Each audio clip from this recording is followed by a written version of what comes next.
416. God is no Buttercup. Chalcedon Report, number 322, May 1992. During World War II, Otto Scott was in the Merchant Marine, the most dangerous branch of the service and with the highest casualties. During one fierce North Atlantic storm, a boatswain was swept overboard. A moment later, a high wave threw up his body, frozen stiff as a board, and then he disappeared forever. After another very savage storm, Scott, of Scottish origin, concluded, God is no Buttercup. In November 1990, Dorothy and I were given a guided tour of Edinburgh, Scotland, by Chalcedon's Quentin and Pamela Johnson. Next to Greyfriars Church, where the Solemn League and Covenant was signed by Calvinists, was an old prison, heavy stone walls and iron doors, but no roof.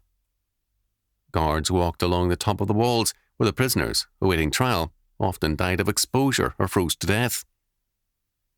Nearby is a stone marker in the churchyard commemorating the 17,000 martyrs to the vengeance of the bloody Stuarts and the throne. God is no Buttercup. The Covenanters' judge died in bed.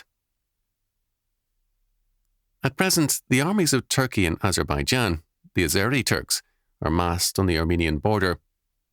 Their dream was of a pan-Turanian or pan-Turkish empire from West China through the Caucasus and into the Balkans, with no Christians left alive. The White House is indifferent to this. After all, in the war in Iraq, that is the Gulf War, we bombed the churches of Iraq out of existence, but no mosques. Why not? We were there to help two evil Islamic powers, Saudi Arabia and Kuwait. Only the rival pan-Islamic dreams of Saudi Arabia and Iran restrain the Turkish move against Armenia today. There is now a rival Islamic parliament in Britain. Islam is moving into Spain again, and also Italy, France, Germany, and elsewhere, by migration and dreams of power. God is no Buttercup. You stand for the faith or die.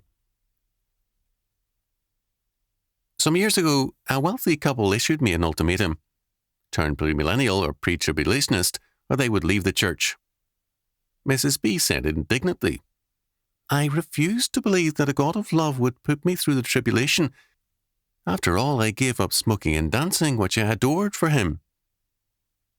My one grandfather, a businessman, was killed for his faith by Turks.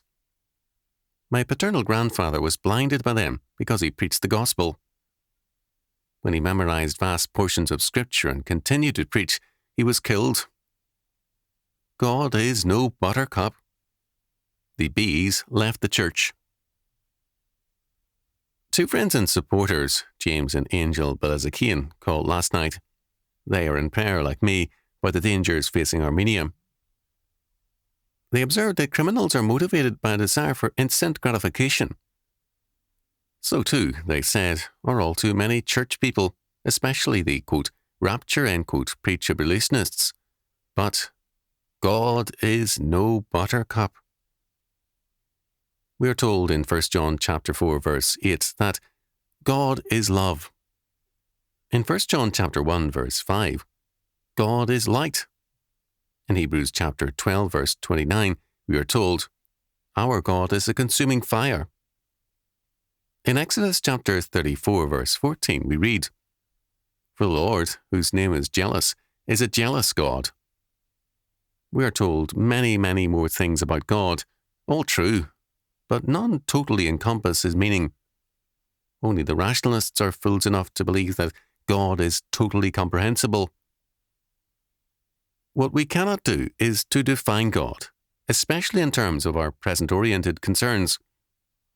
God thinks and plans for us in terms of all eternity, and he does his own defining. He defines himself in Christ and his atonement. The God who gives so much of himself to us in Christ has no use for our present-oriented, buttercup-oriented thinking. The God of the imagination of many church people has never existed.